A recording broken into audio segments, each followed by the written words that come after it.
Black colored Nissan. Go by me at the 94th, off on at a high rate of speed. Well over 100. Right now at 6, the State Department of Justice is investigating after 2 people were killed in a high-speed police chase in Columbia County. Well, a UW-Madison student is sparking a discussion about student safety after a convicted rapist was invited to speak in a criminal justice lecture. From the Channel3000.com Alert Center, this is News 3 Now at 6. Thank you for joining us tonight. We are hoping to learn more about a deadly crash in Columbia County. The State Department of Justice is now investigating the officer-involved death. Rose Schmidt joins us live from the scene where it happened this morning. Rose?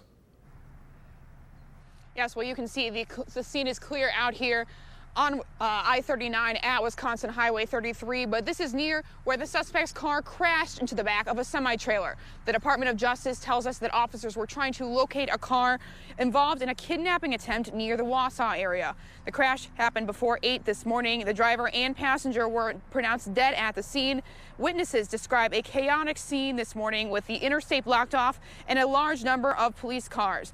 Now, investigators will continue to collect evidence in this case, and then it will be handed over to the Columbia County DA's office. And I also spoke with a spokesperson for the Department of Justice, but she could not tell me whether new information would be released today. Back to you. Rose Schmidt reporting tonight. Rose, thank you. More local news tonight. Rock County deputies, a state crime lab team, and federal agents are investigating a meth manufacturing case at a home in Janesville. This morning, a SWAT team searched the home on County Road D near Rockport Park. Sheriff Troy Knudsen says the warrant is part of an ongoing Rock County Special Investigations Unit case. Turning to weather, this week's forecast might be a little gloomy, but at least this weekend's snow is now gone for the most part. Hopefully you try to make the most of it. Linda Kaufman shared her snowman picture with us. There were a lot of snowmans out there. This was in Cassville. No more snow, but we do have some rain and thunderstorm chances in the forecast this week. And for more on that, we turn to Chief Meteorologist Gary Canolti. Gary? Well, if nothing else, we're trending in the right direction, but we have plenty of clouds, and that is keeping temperatures down. Let's start out by taking a look at visible cloud track. You can see we've been socked under the clouds all day. There's a little bit of clearing out toward the Mississippi River, but that area will fill in pretty quickly with clouds and some fog. With the rain from earlier today has already moved east of Detroit, Michigan. There's still some light snow up in Lake Superior, but that's not moving toward us. So good news is not looking for any more snow. Rain at least should stay away for tonight. Low temperatures this morning started out right around 40 degrees. Upper 30s to around 40 here in Madison. We're exactly at 40. High temperatures have been around 50 from Madison westward. To the east of Madison, the thicker clouds have kept temperatures in the 40s where there still is some fog. Notice Madison right now at 50. Temperatures are actually in the upper 50s closer to Prairie du Chien where they're getting a little bit of sunshine, but eventually we'll see clouds and fog. In fact, by tomorrow morning we'll be down to around 40 degrees with some clouds and fog. And then showers will develop. Might even see a couple of thunderstorms tomorrow afternoon with a high temperature of 54. That's your News 3 Now First Alert forecast. Gary, thank you. Investigators say the 42-year-old woman accused of starting a fatal house fire in Montello last weekend admitted that she did it intentionally to kill her ex-boyfriend. Our Amanda Quintana has the latest from Montello. Francis Rittman is facing first-degree intentional homicide and 2 arson charges for burning down Daniel Gilmartin's home with him inside. While this small town is shocked, some who knew the relationship between the two are not. He was a regular. He was eccentric. He was a goofball. He had the biggest heart in the world, though. He was such a nice guy. Inside Tambears, the same place that claims responsibility for convincing Daniel Gilmartin to move to Montello in the first place, they're now mourning his death. If he had a good day, he came down here to celebrate. If he had a bad day, he came down here for his shoulder to cry on. But no matter what kind of day he had, he always worried about everybody else. Gilmartin bought a house just up the road, now boarded up, barely standing. It's where firefighters found his body last Saturday, determining he was still alive during the fire, flames that had 2 different origins on each level of his home. His ex-girlfriend, 42-year-old Frances Rittman, being charged with his death. I was shocked, but I immediately felt like I knew what happened. It was a volatile relationship. She told investigators she intended to kill herself with Gilmartin, but then changed her mind and left without calling for help. And this wasn't the first time she allegedly burned something in his house, setting fire to a couch earlier in the month. His friends saying he ended things right before that. When he had changed the number, changed the locks, blocked her on everything, the next day she found that out, and that night that it happened, she showed up like she knew nothing was wrong.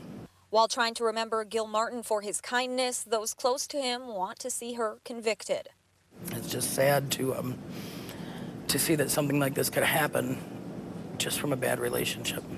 Rittman appeared from the jail by video today for a bond hearing, but her attorney pushed it back till tomorrow so she and the judge can appear in person. In Montello, Amanda Quintana, News 3 Now. If convicted, the homicide charge comes with a sentence of life in prison. New at 6, the Janesville Police Department is warning local business owners about a phone scam going around. They say the caller asks for the manager, then pretends to be part of the parent company investigating fraud at that store. The caller then tries to get the employee to transfer money to them via gift card or bank transfer. Police are warning local businesses, especially chain restaurants, to teach all employees about the scam. UW-Madison is looking to make its legal studies courses more inclusive. And this is in response to an incident that caused a student to walk out of a lecture last week after an instructor invited an ex-felon convicted of sexual assault to speak to his criminal justice class. Jamie Perez is here with more details on what happened. Jamie? Right, so no one will tell us who this person was that came and talked with this class, but we know this happened in a legal studies course mostly filled with freshmen and sophomores. Now, the student, who has asked not to be identified, said that guest speaker walked into the class and spoke about his incarceration as a convicted rapist. The student took their complaints to the dean of students, and it's sparking a conversation now. The school is saying they're taking the steps needed to make sure students have the best education experience possible in the future. On college campuses, it's common to hear from numerous perspectives on any given subject, but this time it triggered a student to walk out of class. An ex-felon who has been convicted of sexual misconduct twice was invited as a guest speaker in Ralph Grunewald's Criminal Justice in America class. The school says the intent was to talk about what happens to offenders who are released from prison back into the community, but the felon ended up talking about his incarceration as a convicted rapist. One student who was angered by this walked out of the class and told the Daily Cardinal what happened and said they were completely outraged that without any trigger warnings prior to the lecture, somebody who was a convicted rapist was going to come in to speak to our class, and he has the opportunity to be around girls the same age as the girl whom he has assaulted. UW officials declined our request for an on-camera interview, but acknowledged that this happened. They told us the professor did not ask the guest speaker what they were convicted of and didn't realize they were going to share it with the class.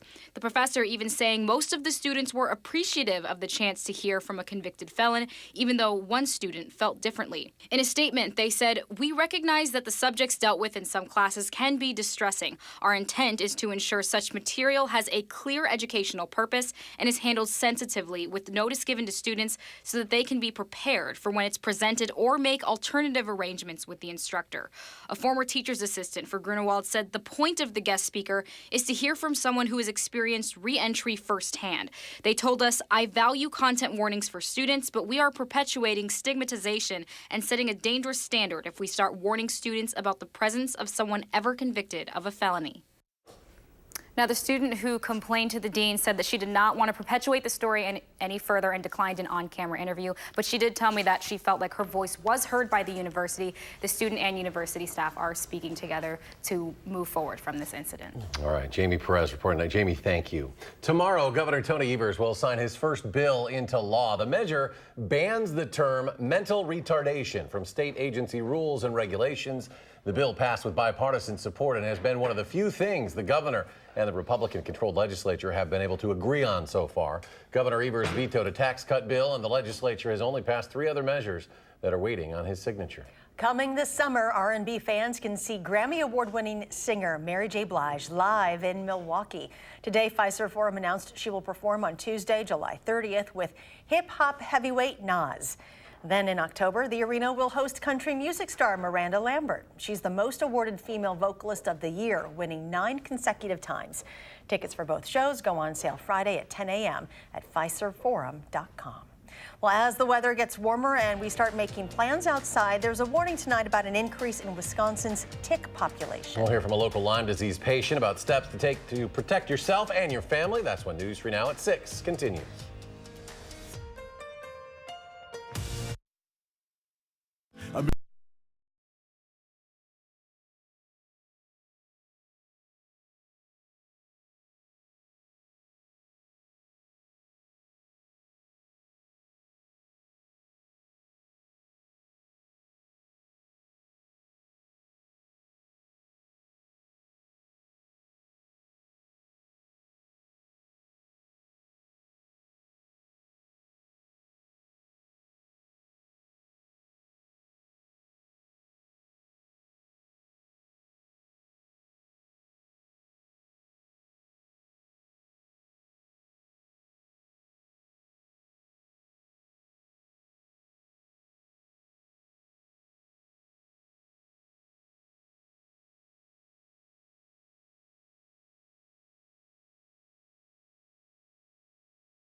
With warmer weather, we are entering peak tick season, meaning more bugs are already out in the area and the risk of Lyme disease is heightened. For some, the disease lingers long after the initial infection. Our Madeline O'Neill shares one woman's story and what she urges you to stay safe. Maddie? Well, Wisconsin has some of the most ticks in the country, and we're already seeing a rise of deer ticks in the area. Those are the bugs commonly transmitting Lyme disease. A woman from Sun Prairie has a message that the disease is more complex than you might think. First of all, I am a plant freak. I love them. Now Alicia Cashman brings the outdoors indoors. I used to just be outdoors all the time.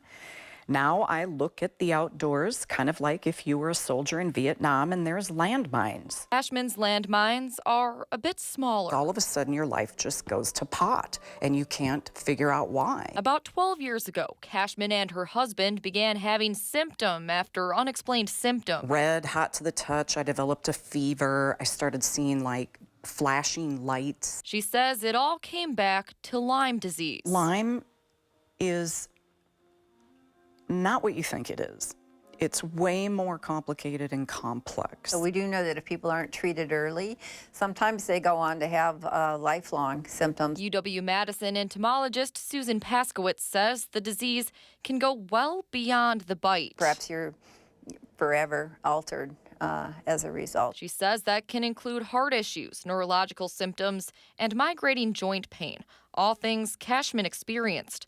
But early treatment can stop that, and that starts with early detection. We have a lot of deer ticks here. Paskowitz says while there are usually about 3,000 to 4,000 reports of Lyme disease in the state a year, cases are likely underreported and estimates the real number to be 10 times that. Ticks can be as small as a freckle and found in places you might not expect. Usually we recommend to people, your lawns are a pretty safe place, but we're finding them in those locations as well. I'm doing great, but it's taken 4.5 years of treatment. Cashman can still visit her plants outside. It just takes a bit more work, gearing up and chemically treating her clothing and yard. Where before I didn't even think about it, now it never leaves my mind. She hopes you'll keep the disease in the back of yours. You can't afford to be lazy.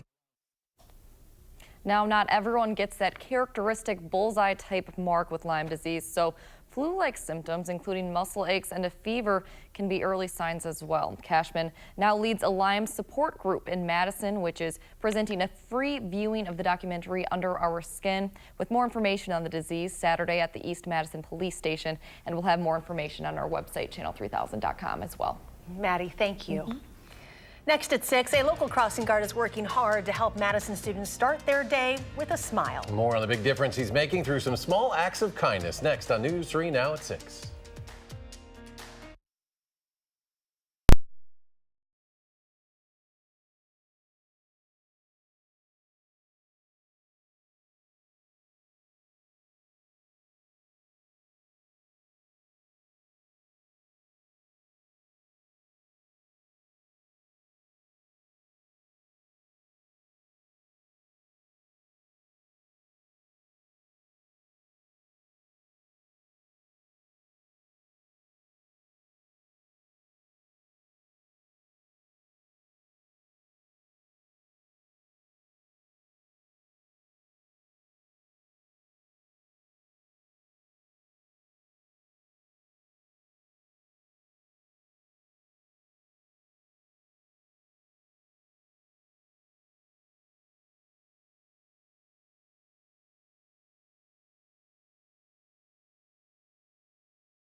Whether the sun is shining, it's raining, or snowing sideways, you can count on a school crossing guard to be there Monday through Friday.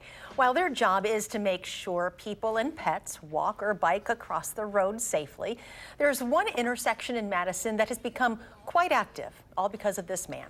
This is Bobby Rehnquist, and without fail, every morning at Monroe and Glenway Streets, he's constantly wishing those who see him the best of the morning.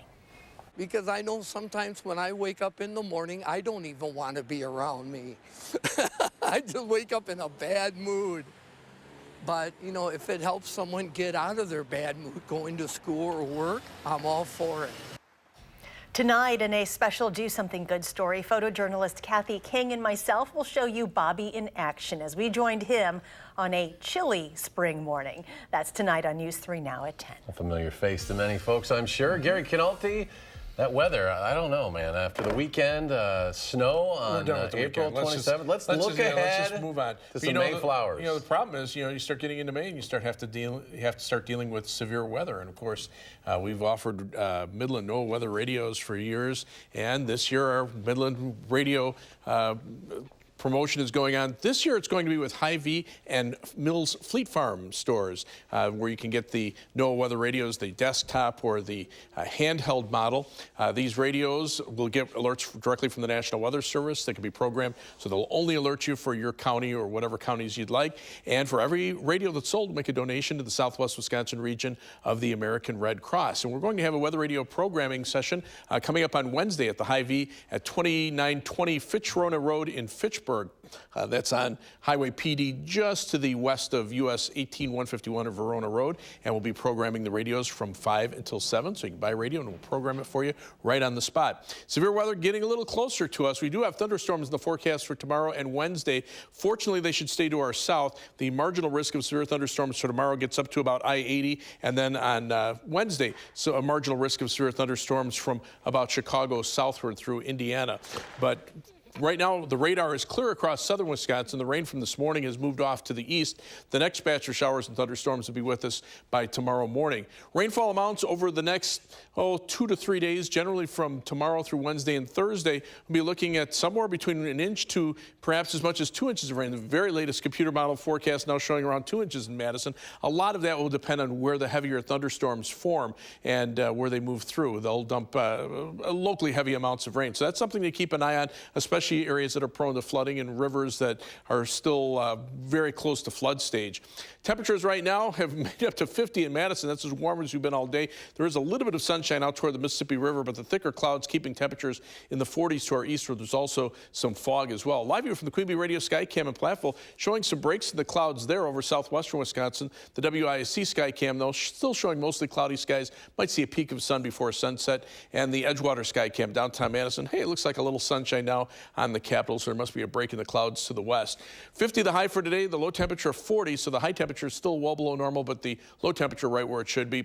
We're at 50 now with mostly cloudy skies, winds now out of the north-northwest at 3, and with a humidity of 83%, we'll probably see some fog form before too long. Active weather patterns, storms one right after another. Our next storm system will be moving in here already for tomorrow and into Wednesday and Thursday. Our forecast for tonight calls for skies to be mostly cloudy. Look for shower, thunderstorm, dry for tonight, but we'll see some areas of fog, low temperature at 40. Tomorrow we'll see cloudy skies with showers, perhaps an afternoon thunderstorm, and a high temperature of 54. On future track, you can see the clouds move right back in for tonight with areas of fog, low temperature at 40. Tomorrow, some showers, a couple of thunderstorms in the afternoon into tomorrow evening and tomorrow night. And then Wednesday, some more showers and a few thunderstorms. Not a continuous rain, but keep the umbrella handy because it'll be off and on. And again, those rainfall amounts could be in the 1 to 2 inch range all the way through Thursday. 7 to 10 day forecast. Once the rain ends, the temperatures go back up into the 60s for Friday and Saturday. There'll be some thunderstorm chances next week. Hey, Bucks fans, where are you on the panic meter tonight? We'll check the temperature of the team in sports.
Some are saying Game 2 of the Bucks-Celtics series is a must-win for the Bucks. Well, if it's not, it's pretty close to it. In the history of the NBA playoffs, there have been 282 teams down 0-2 in an NBA 7-game series. Only 20 have come back to win the series. So that's only about 7%. So the Bucks would do well to win tomorrow night at Fiserv Forum. Part of the solution would be a better game out of Giannis Antetokounmpo. He did have 22 points, but he was 7 of 21 from the field, and Al Horford blocked Giannis 3 times. You have to figure Giannis and the entire Bucks team will play better tomorrow. You know, he hasn't been perfect every night. He's hard on himself, so there's probably some point I'm just going to put my arms around him and tell him, you're going to be great. He's been so good so many nights. And, you know, I think, again, credit to Boston. They're doing some things well. Yeah, it's tough to move the ball, especially when they switch a lot. There's a lot of mismatch, and, you take pride in your ego. You know, whenever you see a guy like when you have a mismatch, you want to attack the mismatch, right? But if you keep doing that the whole game, you don't move the ball as much. So Game 2 is tomorrow night at 7 in Milwaukee. The series goes back to Boston for Games 3 Friday night and Game 4 in Boston a week from tonight. The Bucks hope there is a Game 5, which would be in Milwaukee a week from Wednesday, May 8th. When the NFL draft is done, a lot of experts put grades on how they think teams did. Mel Kiper gave the Packers a C+. CBS Sports' Pete Prisco gave the Packers a B, while NFL.com's Chad Ryder gave him an A. We'll find out in a few years who's right. One thing's for sure, the Packers have been bolstering their defense, and 5 of the 8 picks, including the first 2 rounders, play on the defensive side of the ball. Still, with the additions in free agency and 8 new draft choices, General Manager Brian Gutekunst pretty happy where his roster stands right now. A lot of these guys, last year's draft and some of the guys we acquired, I mean, they're coming into this building for the first time, maybe into their second year. So there's obviously an adjustment period, but I'm really excited about the group that we have right now and what our coaches can do with them moving forward. The Brewers have an early start tonight. They're opening a homestand at Miller Park against the Colorado Rockies. First pitch at 6:40. MVP Christian Yelich isn't in the lineup tonight. He's dealing with lower back discomfort. Yelich left the game yesterday after this play. He pulled up running from first to second. Craig Counsell says he doesn't think Yelich will end up on the injured list, but at least it'll be a day or two before Christian Yelich might return to the lineup. And here's how it's been going for the Brewers lately. Yesterday, when the Mets' Pete Alonso hit one to the wall, Ryan Braun went back to try to make the catch. He didn't and paid the price. Don't know if you saw it the first time looking at it. The guy dumped a whole beer on him. Braun was okay, a little wet and smelly, but he changed his cap and stayed in the game. By the way, a Bud Light at Citi Field costs $8.75. Wow. And by the way, I've lived in Wisconsin all my life. Yesterday was the first time I ever shoveled snow and mowed the lawn in the same day. Right? See, I'm exactly with you. It's a I miracle. did the exact same thing, so. Yeah. I don't know if miracle is the right word. Yeah, Use for that. let's just hope it doesn't happen again. Yeah. Well, right now, with all the moisture around, we might see some fog form later on tonight. The fog right now closer to Lake Michigan where temperatures are cooler, but as our temperatures cool off, we'll see that fog spread inland. Right now, 50 degrees in Madison, temperatures in the 40s and upper 30s near Lake Michigan, and close to 60 out near the Mississippi River where there has been a little bit of sunshine. Look for shower and thunderstorm chances the next few days. Then we warm up as the rain goes away, and next week, a little more spring-like shower and thunderstorm chances, but highs also in the 60s. All right, Gary, thank you. Thanks for joining us for News 3 Now at 6. Enjoy your evening, and we'll see you back here at 10.